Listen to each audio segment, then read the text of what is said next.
Hey, we're Death By Denim. And we're here chatting with Milky.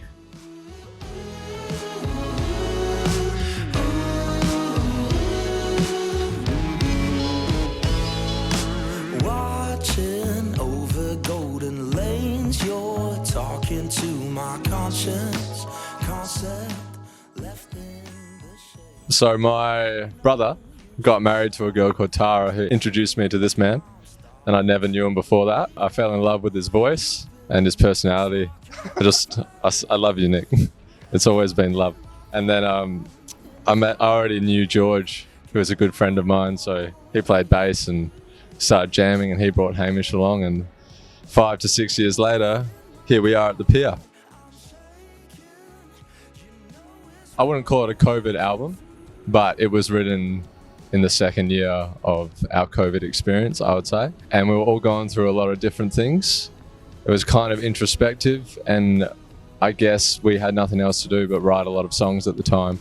So Moonbow, there's 14 tracks, and I guess each one of those songs is relating to a different hardship or relationship or love in our life that was found or lost in that year, I guess. And the actual title track, Moonbow, was written on our last tour, and it is kind of about an epiphany where it all makes sense. All this craziness starts to make sense. So I guess that's the concept. Things that don't make sense That end up making sense. It was a long and bumpy road. We've got many different influences, so it's just kind of like a mishmash of what we can put together.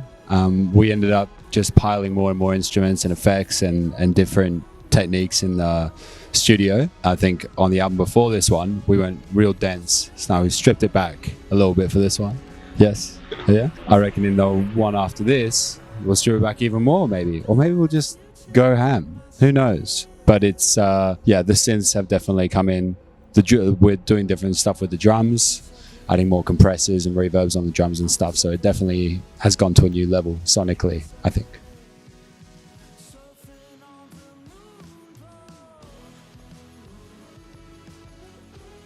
I guess from my perspective, less is more, and just being more picky about what you're going to play and the sound that you're going for tonally, just from a drum perspective, that's what I would say. We recorded the first album with Andy Lawson as well as the second album, so that relationship has grown for the last 4 years. So just knowing how he works and he knows how we work now as a bunch of 4 cooked lads, in a good way, of course. And it just became a bit easier this time around, and we weren't afraid of when things were going a bit pear-shaped in the studio, because that kind of happens pretty often, and we're able to work our way through it. So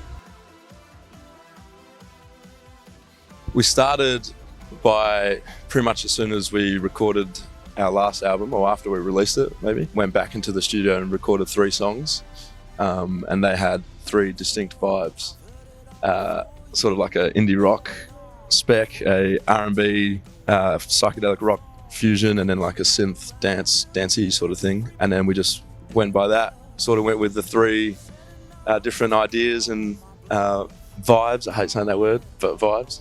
And just we're vibing out here. We're pretty involved. We started off with a photographer called Dan Hildebrand and his partner in crime, Gaz, who basically did like the photography and graphic design rollout, the style of the album, and then everything else has kind of been us. And then we've just filmed the music video for Moonbow by ourselves, and we kind of play on the concept of the moon a bit more on the rollout with it. Would you say that's right, Pale? That is correct. Great, that's good. And so that's kind of where we've gone with it. Just gone into the moon thing, different purples and pinks and all this kind of weird spacey stuff. So yeah.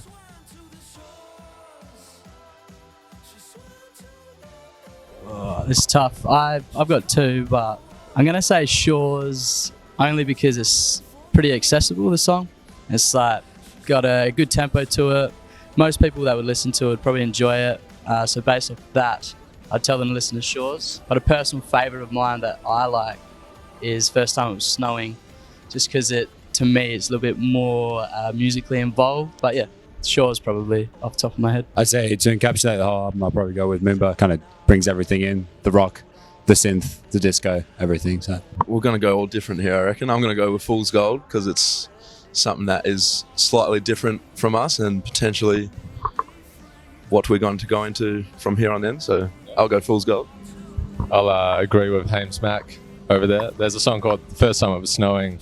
It's kind of all the influences on the album are tracked in one song for that one. So it kind of sums it all up for me musically. And my favourite guitar lines are in that song. So there you go. He's the guitarist, man. Yeah. Sweet. Wow. That's awesome. Yeah, he's the guitar. There's probably lines in The First Time It Was Snowing for me that are my favourite, but potentially not G-rated. But yeah, I think lyrically The First Time It Was Snowing is the coolest because it's very on the nose, but also not. So yeah. It's definitely not Surfing on the Moonbow, which is the main lyric in Moonbow. There's one in Skydiving, which is like, if there's something wrong about this, what is right about bliss? Which kind of always seems to come back to my head every day, you know? Dress Me Up Like a Mascot from Mascot. Yes. Because it's a very repetitive song in a good way, and it kind of gets stuck in your head. That's what my girlfriend told me to say. So. The skydiving lyrics, one that Pele said, the same one for me, really. I think a lot of people, a lot of people always say before the show, or like when they've never seen us, like, oh man, like your tunes are really chill and whatever. I was like, yeah, they are. And then they see us live, and it's kind of a bit different because we like to have a bit of a rock and roll atmosphere on stage. So yeah, it's good. It's good fun. A lot of dancing, a lot of singing along. We have a good time. Hopefully everyone else does as well, because that's the most important thing. And yeah, we love it. Yeah. We love it. We love being on tour too.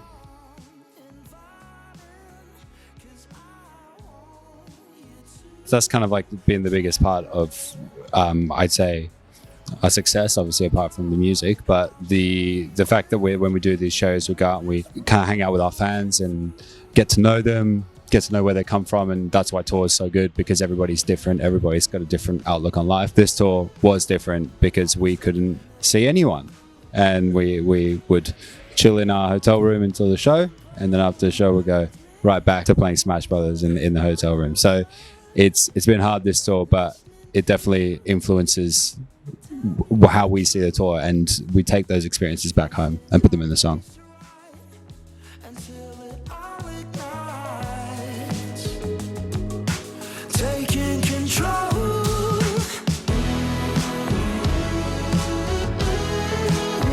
You've been circling it. I've been circling it. Surfing on the moonbow, showing me the symbols. I'm surfing on the moonbow, showing me the symbols. Take me back to when you read the We've got about 30. Let's go with Arctic Monkeys, Todd, what's his name? Turge. DMA's Tame Impala, The Weeknd. That'll do. Debussy. Tame Impala, yep. Rihanna. Rihanna. That'd be great. Oh yeah, I'd love to have Rihanna. My very Jessie Ware or Leanne LaHarvest, definitely. Do you have one? For some reason, Charlie XCX would be pretty good. Yeah. Any of those pop queens will be amazing. Yes. Rainbow Valley, Matt Corby, that's a big one for all of us. My Beautiful Dark Twisted Fantasy by Kanye West. Adrenalized by Def Leppard. Yes, my man. Amazing. I'm gonna say A Crow Looked at Me, which is a crazy album by Mount Erie, and it's very sad. It made me cry a lot. These guys don't know that, so don't tell them. Interstellar. Hard, yeah. Not bad. Super bad for me. Miley Cyrus. Yeah, we're all Miley Cyrus. Yeah. Yeah, that's a unanimous decision, isn't that right, P-Mas? Yes. There's a video of me I probably shouldn't have said that, but there's a video of me singing "My Not Pretty Enough" by Casey Chambers, and I was like 5 years old, and it was pretty bad, but it's funny. Mine would be "Ticket to Ride" by the Beatles. Probably Seven Nation Army, White Stripes. Yes. For some reason, I think of "Welcome to the Machine" by Pink Floyd. I don't know why. I think that was my youngest memory. Yeah. Usher. In Year 9. Mine was "Enter Shikari" when I was like 13. Yeah. Let's go. I think Pearl Jam when I was like 9. Yeah. Oh yeah, dude. Fuck. Mine was this post-hardcore band called Sayerson. Like Pearl Jam?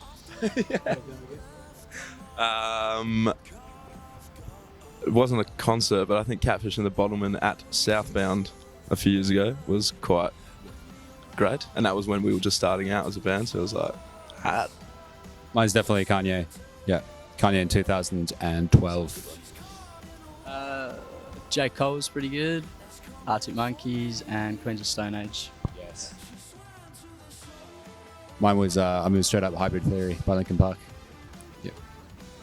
I'm pretty sure that was the same as me. Yeah. I'm pretty sure it was "Mutter" by Rammstein. But I also bought a Red Hot Chili Peppers CD at the same time as well. So I wasn't that fucked up. Not bad. Mine was 808s and Heartbreaks, I think. Late to the CD. I was late to the CD game, yes. Oh, Spice Girl. Spice Girl, Yeah. for sure. He would be Dry Rub or Dry Spice. Mine would be what would mine be? Yours would be, Lanky Spice. what's a nice Greek spice? Oh yeah, a Rosemary. tzatziki spice would be me. Probably like Soft Spice because I can't do heat. Soft spice? And I'll be like more than Sporty Spice, like professional athlete Spice. Acrobatic spice. Acrobatic Spice. Big Pineapple was awesome. Yeah. Almost broke my finger.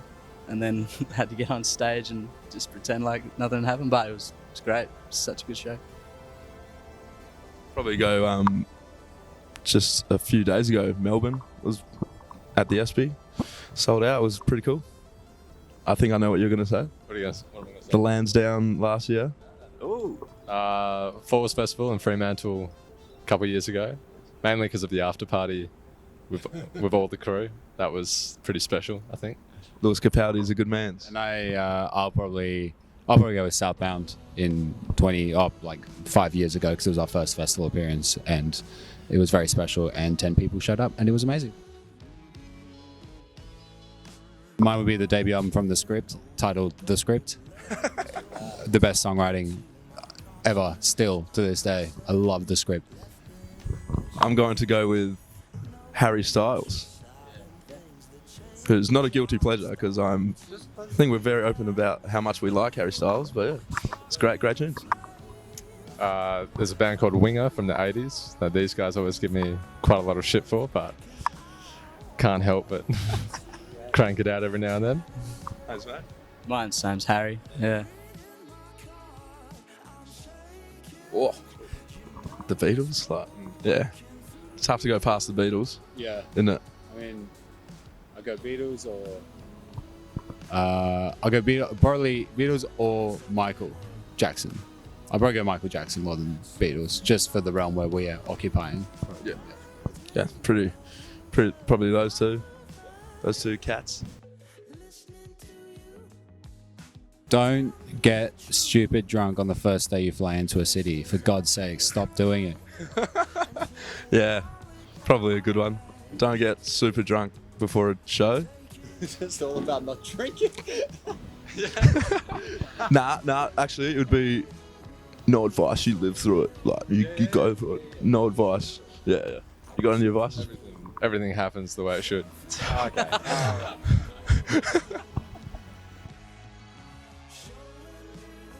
Just when we started the band, to be honest, I wasn't very much into my music as a kid, so very recently for me.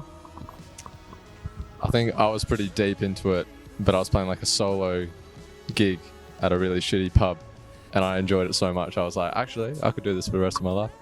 That was it. When I was getting scolded to the verge of tears by my year 3 recorder ensemble director. Mine would be probably Soundwave quite a few years ago. I remember just watching one of the bands and just being like, yeah, that's what I want to do.